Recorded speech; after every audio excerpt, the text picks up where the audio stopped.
Australia महाद्वीप जो है, तो ऑस्ट्रेलिया महाद्वीप विश्व का सबसे छोटा महाद्वीप है और इसके बारे में जो भी बातें करनी है तो क्या है कि द्वीपनुमा दिखाई देता है लेकिन महाद्वीपीय आकार है क्योंकि क्षेत्रफल विस्तारित है।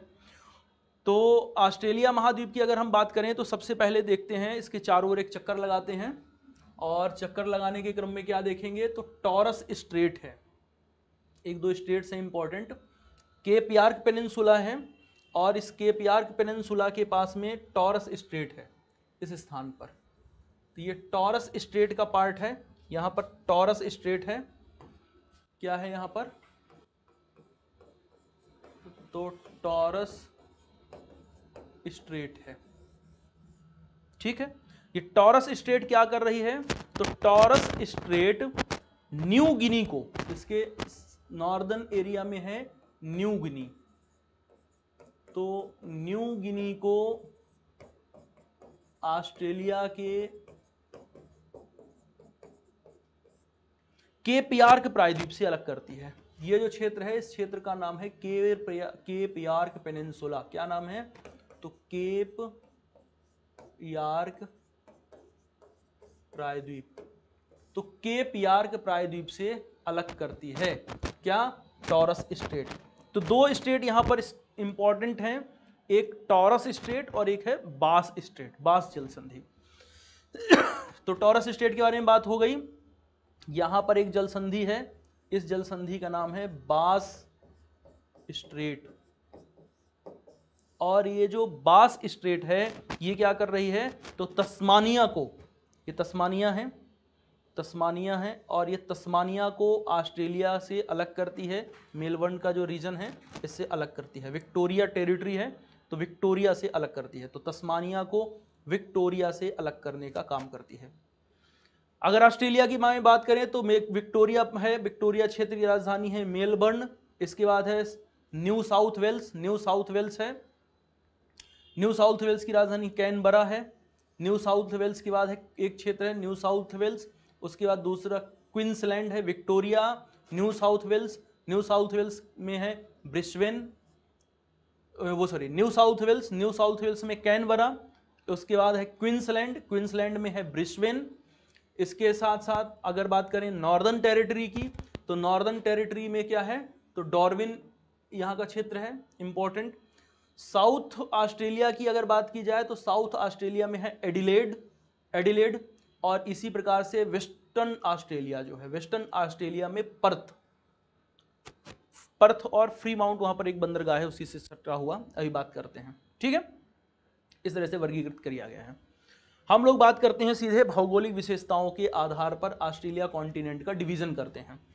तो सबसे पहले हम लोग क्या कर रहे हैं, हम लोग करते हैं भौगोलिक विशेषताओं के आधार पर ऑस्ट्रेलिया महाद्वीप का विभाजन। तो भौगोलिक विशेषताओं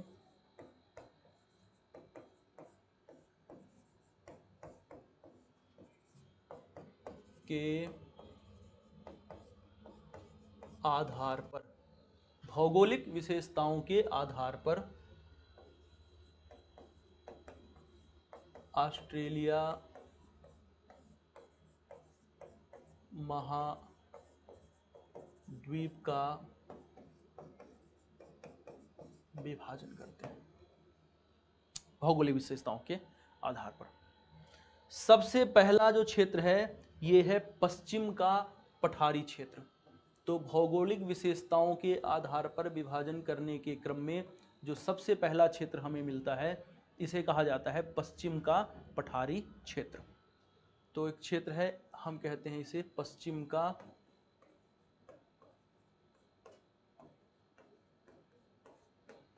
पठारी क्षेत्र।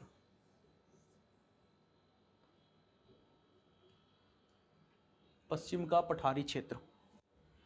दूसरा जो क्षेत्र है इस दूसरे क्षेत्र को कहते हैं क्या मध्यवर्ती निम्न भूमि।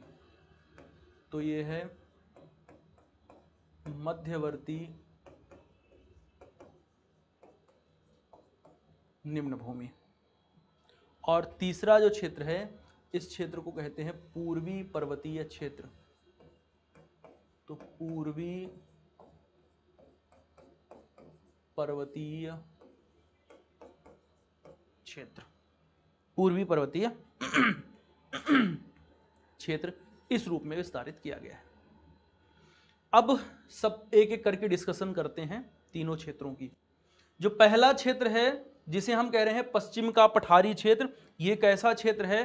तो ये अर्धशुष्क क्षेत्र है, अर्धशुष्क और मरुस्थलीय क्षेत्र है। यहां पर सामान्य रूप से इस क्षेत्र पर क्या है?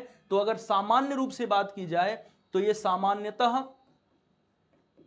सामान्यतः अर्धशुष्क प्रकृति का है, अर्धशुष्क व मरुस्थलीय क्षेत्र है।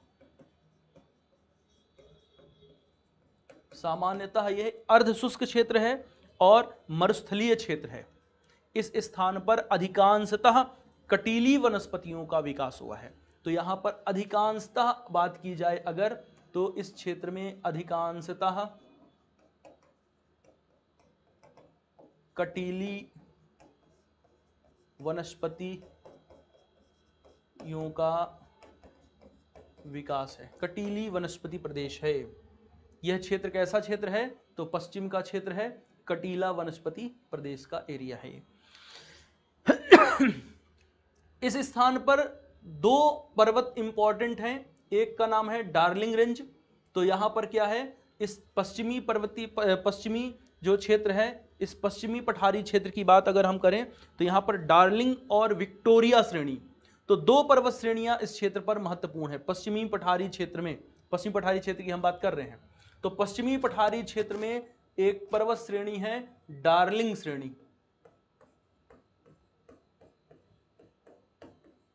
डार्लिंग श्रेणी, और यहां पर है विक्टोरिया श्रेणी। तो यहां पर डार्लिंग श्रेणी और इसके साथ साथ में विक्टोरिया पर्वत श्रेणी है का विस्तार हुआ है। तो पश्चिमी पठारी क्षेत्र, ऑस्ट्रेलिया का जो पश्चिमी पठारी क्षेत्र है अपेक्षाकृत अर्धशुष्क प्रकृति का है। अधिकांशतः क्षेत्र में अर्धशुष्क प्रकृति की जलवायु पाई जाती है। कुछ क्षेत्रों में भूमध्य सागरीय भी है, अभी मैं बताऊंगा। तो मुख्य रूप से अर्धशुष्क प्रकृति की जलवायु पाई जाती है। यह क्षेत्र कैसा है? पठारी है, पथरीला है, पर्वतीय है और साथ साथ यहाँ पर मरुस्थल का विकास हुआ है। तो इस क्षेत्रों में मरुस्थल की शुरुआत हो जाती है, मरुस्थलीय क्षेत्रों का भी विस्तार हुआ है। जो पर्वतीय क्षेत्र हैं महत्वपूर्ण, तो यहां पर डार्लिंग श्रेणी विस्तारित है और डार्लिंग श्रेणी के साथ साथ विक्टोरिया पर्वत श्रेणी का यहां पर विस्तार हुआ है। इस क्षेत्र में दो अति महत्वपूर्ण खाने हैं, एक का नाम है कालगूरडी और एक का नाम है कूलगारडी। तो इस पश्चिमी पठारी क्षेत्र में कालगूरडी और कूलगारडी, एक है कालगूरडी और दूसरा है कूलगारडी, ये दोनों सोने की खाने हैं। तो ये दोनों हैं क्या? सोने की खान हैं, जो पश्चिमी ऑस्ट्रेलिया महाद्वीप के पश्चिमी पठारी क्षेत्र में विस्तारित हैं और अति महत्वपूर्ण खाने हैं। इस स्थान पर एक पर्थ है, देखिएगा आप लोग, इस स्थान पर क्या है? पर्थ शहर है। यहां पर यह है पर्थ। पर्थ महत्वपूर्ण है। पर्थ इसलिए महत्वपूर्ण है कि जो पर्थ का क्षेत्र है, अपेक्षाकृत देखिए यहां से कर्क रेखा गुजर जाती है और यह अपेक्षाकृत साउथ में इसका विस्तार है, अपेक्षाकृत साउथ में विस्तार है। वो सॉरी, कर्क नहीं, मकर रेखा, बाय मिस्टेक, मकर रेखा। उसके बाद नीचे की ओर जैसे हम जाते हैं तो क्या है? साउथ में विस्तारित है, पश्चिमी किनारा है महाद्वीप का। इस क्षेत्र पर भूमध्य सागरीय जलवायु प्रदेश का विकास हुआ है। तो जो पर्थ का क्षेत्र है, पर्थ क्षेत्र में क्या हुआ है? तो पर्थ, ऑस्ट्रेलिया के पर्थ क्षेत्र में ध्यान रखने वाली बात है कि इस क्षेत्र में भूमध्य सागरीय जलवायु का विकास हुआ है। ठीक है।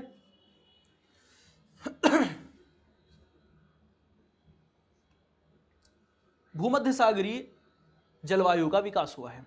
भूमध्य सागरीय जलवायु का विकास हुआ है, इसलिए यह क्षेत्र ग्रीष्म ऋतु में कैसा होगा, तो हम कह सकते हैं यह क्षेत्र ग्रीष्म ऋतु में यह क्षेत्र रहता है शुष्क, जबकि शीत ऋतु में यहाँ पर वर्षा होती है। तो शीत ऋतु जब आती है तो यहाँ पर वर्षा होती है और वर्षा वाताग्रीय प्रकृति की होती है।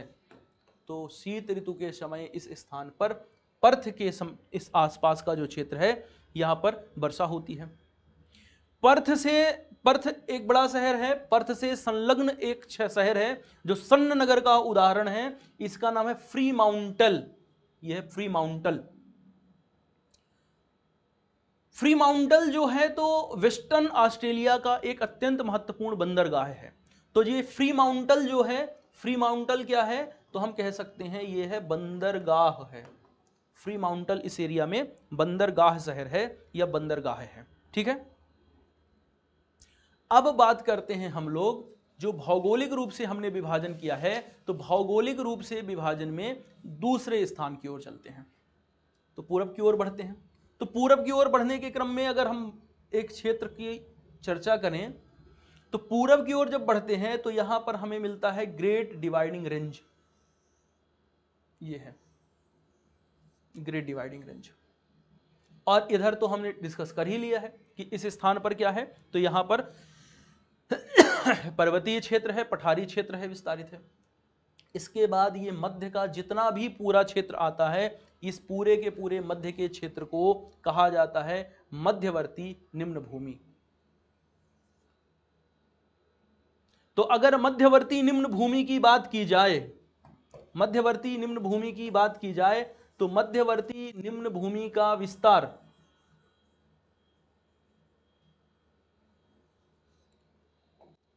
मध्यवर्ती निम्न भूमि के विस्तार की अगर बात करें तो पश्चिमी क्षेत्र में क्या है कि मध्यवर्ती निम्न भूमि का विस्तार पश्चिम के पठारी क्षेत्र से, पश्चिम के पठारी क्षेत्र से पूर्व में ग्रेट डिवाइडिंग रेंज तक विस्तारित है। पश्चिम के पठारी क्षेत्र से लेकर के पूर्व में ग्रेट डिवाइडिंग रेंज तक विस्तारित है पश्चिमी मध्यवर्ती निम्न भूमि का क्षेत्र। इस मध्यवर्ती निम्न भूमि के क्षेत्र के पश्चिमी भाग में, कहां पर, तो इसके पश्चिमी भाग में मरुस्थल है, मरुस्थलों का विकास हुआ है। आगे बात करेंगे। और इसके पूर्वी भाग की अगर बात करें तो इसके पूर्वी भाग में, किसके पूर्वी भाग में, मध्यवर्ती निम्न भूमि के। तो मध्यवर्ती निम्न भूमि कहां से, पश्चिमी पठारी क्षेत्र, और पश्चिमी पठारी क्षेत्र से लेकर के पूर्व में ग्रेट डिवाइडिंग रेंज तक विस्तारित है। यह है मध्यवर्ती निम्न भूमि। मध्यवर्ती निम्न भूमि का जो पश्चिमी क्षेत्र है, पश्चिमी क्षेत्र मरुस्थलीय है, और पूर्वी जो क्षेत्र है, इस पूर्वी क्षेत्र में, पूर्वी क्षेत्र पूर्वी भाग की अगर बात करें तो यहां पर दो नदियां हैं, मर्रे और एक नदी है डार्लिंग नदी।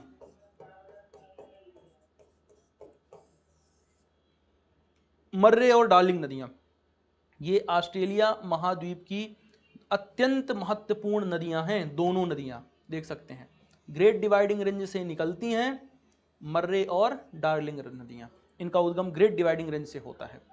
ठीक है। अति महत्वपूर्ण नदियां हैं कहां की, हम कह सकते हैं ऑस्ट्रेलिया महाद्वीप की। मर्रे डार्लिंग नदी बेसिन का जो क्षेत्र है, मर्रे डार्लिंग नदी बेसिन क्षेत्र में कृषि का विकास हुआ है, तो कृषि कार्य होता है यहां पर। तो ये जो क्षेत्र है मर्रे डार्लिंग नदी बेसिन, इस नदी का बेसिन, नदी बेसिन, मर्रे डार्लिंग नदी बेसिन में कृषि कार्य है, कृषि कार्य होता है और कृषि की गहनता यहां पर अधिक है।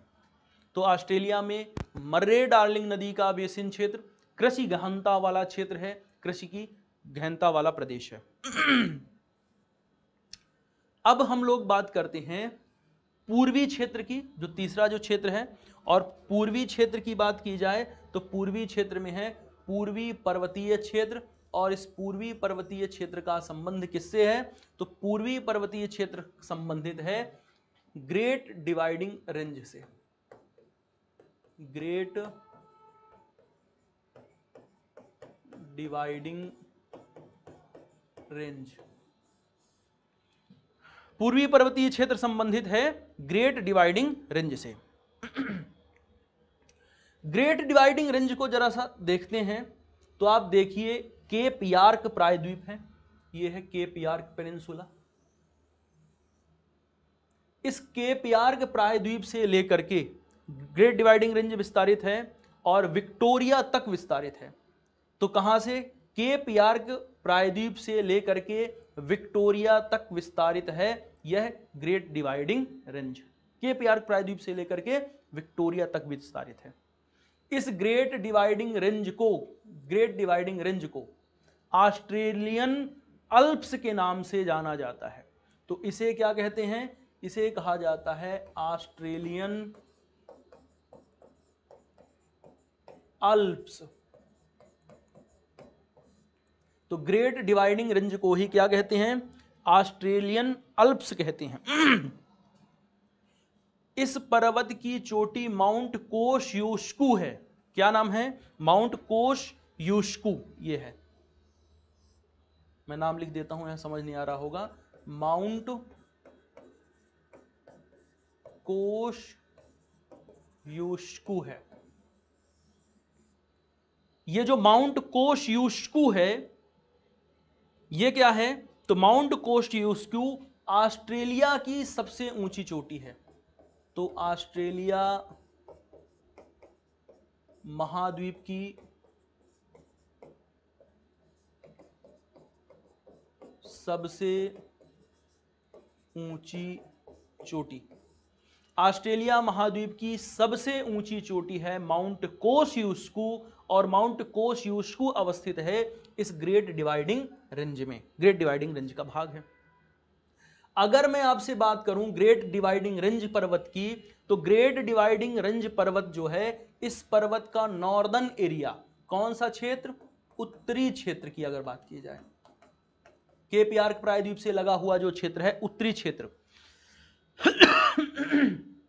इस उत्तरी क्षेत्र में बॉक्साइट के प्रचुर भंडार मिलते हैं। तो इस के उत्तरी क्षेत्र में क्या है? तो उत्तरी क्षेत्र में बॉक्साइट का भंडार है, बॉक्साइट का भंडार है उत्तरी क्षेत्र की बात करें। और जब हम बात करते हैं सदर्न एरिया की, दक्षिणी क्षेत्र की बात करते हैं, तो दक्षिणी क्षेत्र में चांदी के भंडार मिलते हैं। तो अगर हम इसकी बात करें कहां पर? दक्षिण का क्षेत्र, दक्षिण क्षेत्र चांदी के भंडार के लिए महत्वपूर्ण है।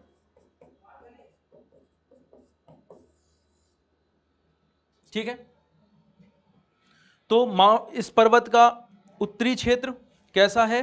तो इस पर्वत का उत्तरी क्षेत्र में सबसे अधिक आपको मिलेंगे किसके? बॉक्साइट के भंडार। दक्षिणी क्षेत्र में हम जाएंगे, चांदी के भंडार हमें मिलेंगे। ठीक है। साथ साथ ऑस्ट्रेलिया महाद्वीप के जब हम उत्तर पूरब की ओर महासागर की ओर बढ़ते हैं, तो तट से संलग्न क्या है? प्रवाल भित्ति का विकास हुआ है। इस प्रवाल भित्ति को कहते हैं great barrier reef. Great barrier reef, great barrier reef क्या होती हैं? तो दरअसल ये प्रवाल के द्वारा निर्मित की गई भित्तियां होती हैं। प्रवाल क्या है? तो जूजेंथेली और कोलेंट्रेटा के मध्य के सहजीवी संबंध, इनके द्वारा क्या किया जाता है? तो चूना प्रधान जीव होते हैं और चूना पत्थर से निर्मित संरचनाओं का निर्माण करते हैं। और ये चूना पत्थर से निर्मित संरचनाओं के द्वारा इस प्रकार से दीवार नुमा संरचना का विकास कर दिया गया है। और ये दीवार नुमा संरचना कैसी है कि जब सागर से कोई जलयान तट की ओर प्रवेश करता है, तो सागर से प्रवेश करने वाला जलयान तट की ओर प्रवेश नहीं कर पाता, इसलिए इस क्षेत्र को क्या कहा गया? बैरियर रीफ कहा गया। तो बैरियर रीफ कैसे रीफ होते हैं, किनके द्वारा बने होते हैं? तो ध्यान रखना है इन चीजों को। एक प्रकार से कोइलेंट्रेटा और जूजेंथेली को ध्यान रखना है।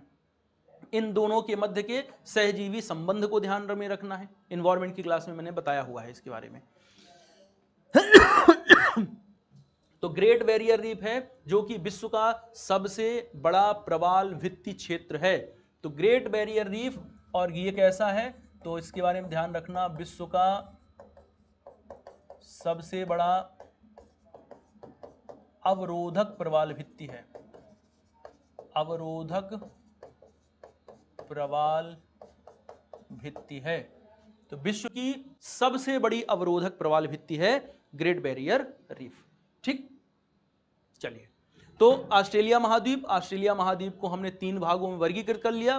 3 भागों में वर्गीकृत करके पश्चिम का जो पठारी क्षेत्र है उसकी चर्चा कर ली, मध्यवर्ती निम्न भूमि है उसके बारे में देख लिया, और पूरब का जो क्या है तो हम कह सकते हैं पूरब में है पर्वतीय क्षेत्र, पूरब के पर्वतीय क्षेत्रों की हमने बात कर ली। अब ऑस्ट्रेलिया महाद्वीप में बहुत ही महत्वपूर्ण मरुस्थल हैं, जो मरुस्थल के नाम हमें याद रखने हैं क्योंकि इनसे सवाल बनता रहता है। तो इन मरुस्थलों में एक मरुस्थल है कौन सा, ग्रेट विक्टोरिया डेजर्ट। तो आप देखते चलिए जल्दी जल्दी, ग्रेट विक्टोरिया डेजर्ट है, एक है ग्रेट विक्टोरिया डेजर्ट, इसके बाद Gibson desert, Great Sandy desert. ठीक है, तो ग्रेट विक्टोरिया,